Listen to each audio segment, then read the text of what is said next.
ได้สมบัติสมมาคุณครูภาษาพระเทระนุเทระและลูกศิษย์ลูกหาทั้งหลายกำมือนี้ก็ได้มาคารวะอาจารย์ใหญ่บุญโทยสยบุตรปีใหม่เป็นการเปิดโอกาสให้พาคนเล่นนอกในทั้งการทดสอบในเวลาโอกาสปีใหม่แต่ละนิมนต์อาจารย์สมัยกันหน่อยอาจารย์สมัยไม่ใช่หรออาจารย์สมัยไม่ใช่หรออาจารย์สมัยแล้วน้ำตื่น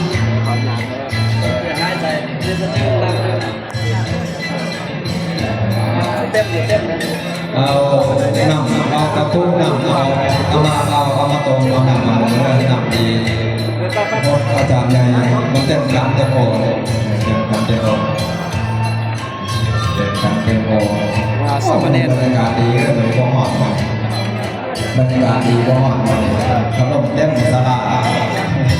อากาศพอหอดขนมเต็มสลาสมณีบัดวังร้ายเลยสมณีบัดวังก็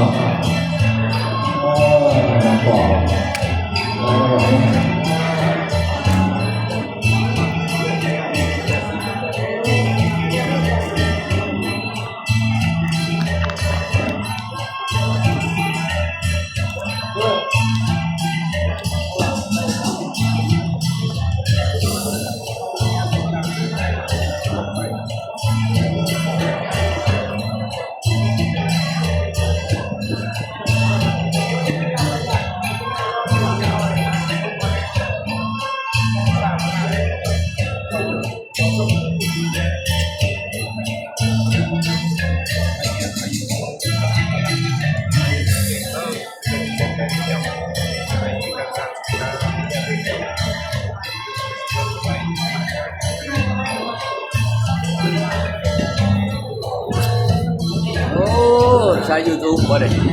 ใช้ YouTube บางแต่อย่างก่อนใช้ YouTube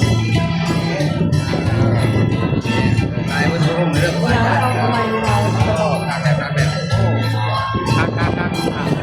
ตาแตกมาแต่น้องทำหมดเลย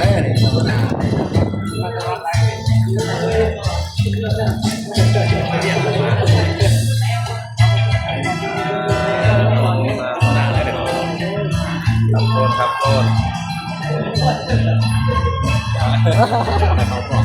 ษยัง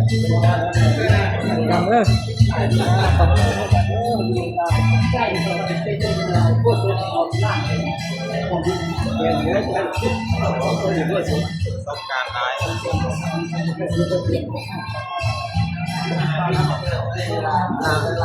ครับเลยบอกเราจะได้กลับเลยได้จังหน่อย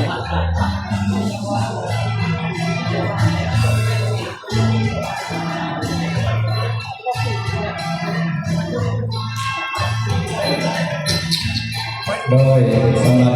ครูบาอาจารย์สมณเณรหน่อยทุกอาทุกองค์องค์ใดที่วงทรงแล้วนี่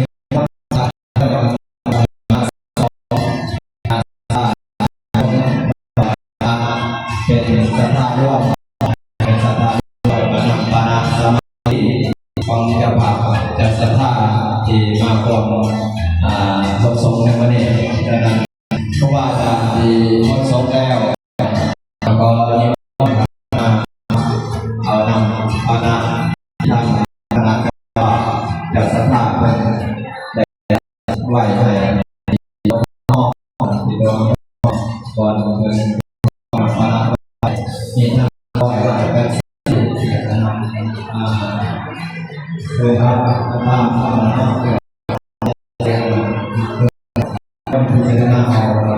ถ่ายมาพิจารณา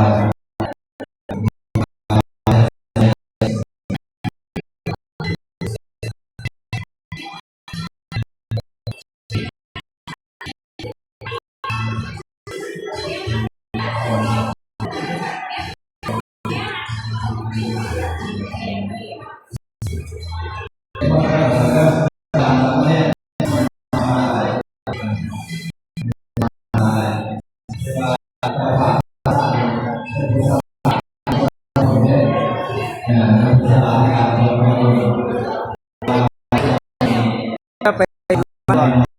มาแล้ว ไปจักมือ ซ้ำ 3 มื้อ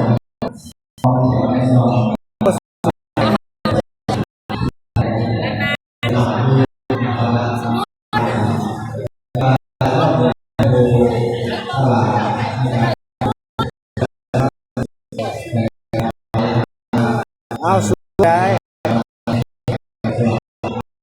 ยังสิไปส่งครูบา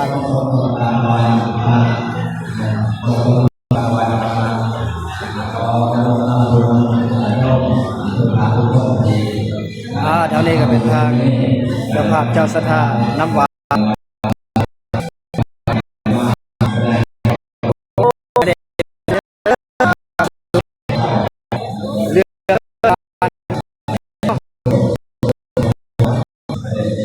ทุกสีทุก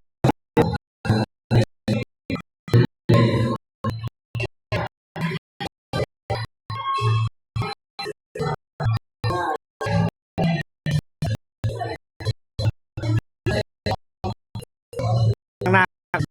ด้วย